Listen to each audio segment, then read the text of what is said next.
I thought my life was perfect until I found out my wife was cheating on me. The life I once thought was perfect came crashing down around me, leaving me lost, broken, and questioning everything I had known. What I thought was a strong marriage, a loving family, and a bright future turned out to be nothing but a lie. For as long as I can remember, I thought I was living the dream. I had a beautiful wife, a job that provided for my family, and 2 kids who were the light of my life. My name is Alex, and I was the guy everyone envied. I had it all, or so I thought. It wasn't just that I was in a loving marriage with my wife, Rachel, or that we had built a beautiful life together.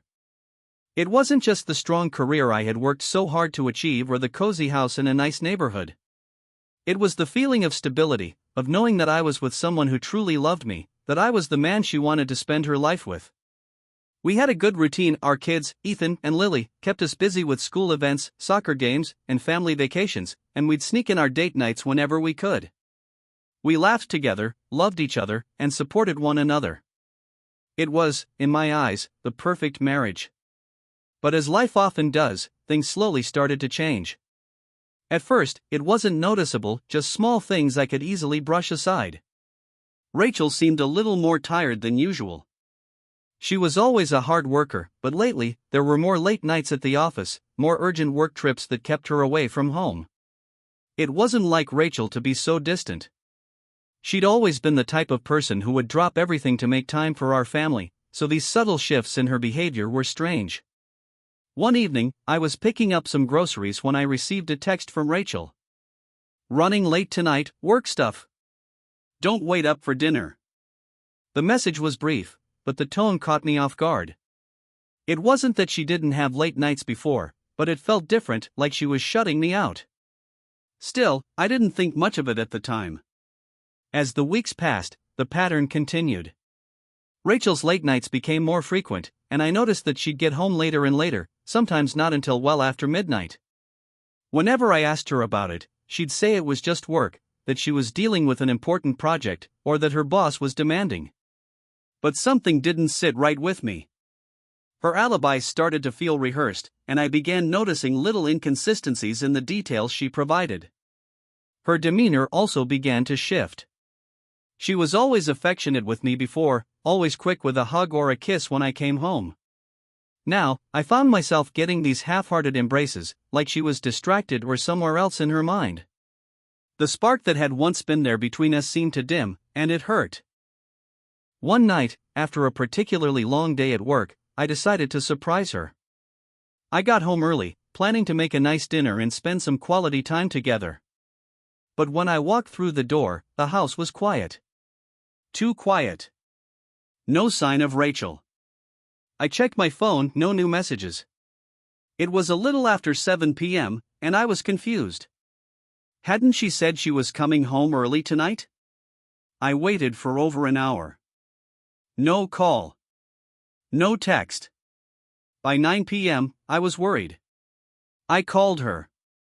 No answer. I sent a text, "Hey, are you okay? Just wondering where you are." She replied quickly, "Sorry. Had to meet with a client. I'm staying late tonight. Don't wait up for me." It wasn't the first time I had heard this excuse, but something about it felt different this time. There was a coldness to her response that sent a chill through me. Still, I told myself I was overthinking it. I trusted Rachel. But deep down, I knew I couldn't shake the nagging feeling that something was wrong. The next few days were a blur. I couldn't focus at work, couldn't sleep at night. I kept replaying every moment, every conversation we'd had. What if I was missing something? What if my wife, the woman I had spent almost a decade with, had changed in ways I couldn't understand? The tipping point came one evening when I was at home alone, cleaning up after the kids had gone to bed. I noticed Rachel's phone lying face up on the kitchen counter. Normally, Rachel kept her phone glued to her, but tonight, she had left it behind. I hesitated at first. I didn't want to invade her privacy, but my curiosity got the better of me. I picked up the phone, unlocked it with her fingerprint, she always let me use it in case of emergencies, and opened the text messages. There it was, messages between Rachel and someone named Chris. At first, I thought it was a colleague or a friend, but the tone of their conversations made my stomach drop. There were words I never thought I would read: words of affection, flirtation, and secret plans to meet up. The messages went back weeks, sometimes even months. The pain was instant. The betrayal hit me like a truck, leaving me breathless and dizzy. I scrolled further. It wasn't just casual texting, it was a full-blown affair. My wife, the woman I had built a life with, had been seeing someone else. And worse, she had been hiding it from me all along. I couldn't breathe. My hands trembled as I read the messages again, hoping that somehow I had misunderstood.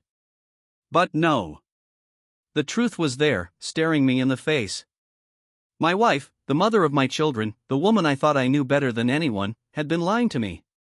I could hardly process what I was feeling. The anger, the heartbreak, the betrayal, they all collided into a whirlwind of emotions.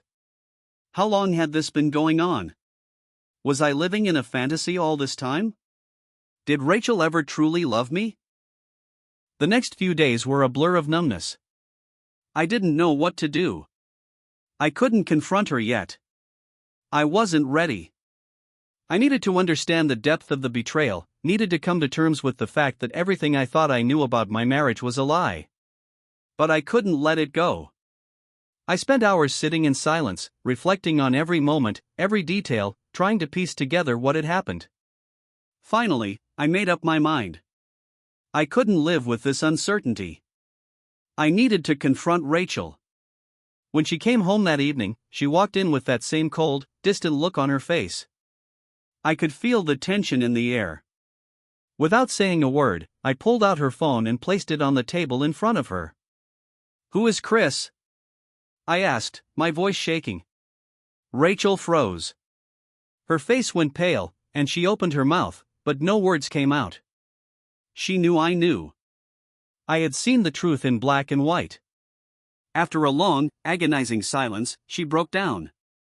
She apologized, tried to explain, but the words felt hollow. "It's not what you think, Alex. I was lonely. You weren't around anymore. We just connected. I'm so sorry. I couldn't believe it. All those years of love, all those years of trust, now reduced to a hollow excuse." The pain was unbearable. I let her talk, but I couldn't hear her. Every word she spoke was a reminder of the trust one had lost, the love that had faded into something else. Something I didn't recognize. That night, I made the hardest decision of my life. I told Rachel that I couldn't be with someone who had betrayed me like this. I told her I needed space, that I needed to figure out what was next.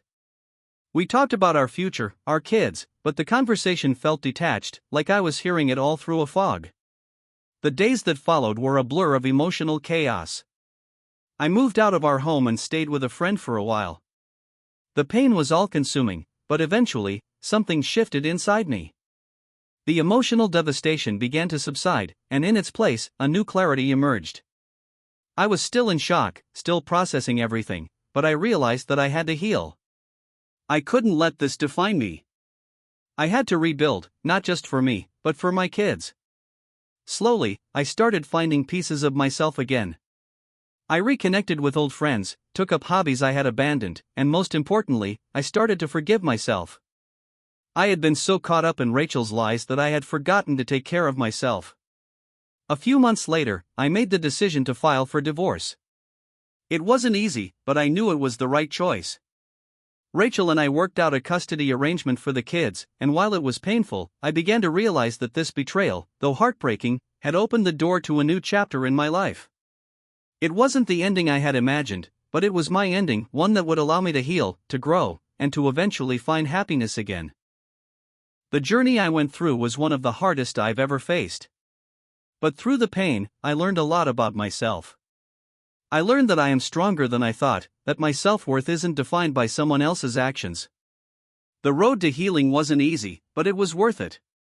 And while it's still a work in progress, I'm finally moving forward. Share your thoughts in the comments below, and don't forget to like the video and subscribe for more content like this.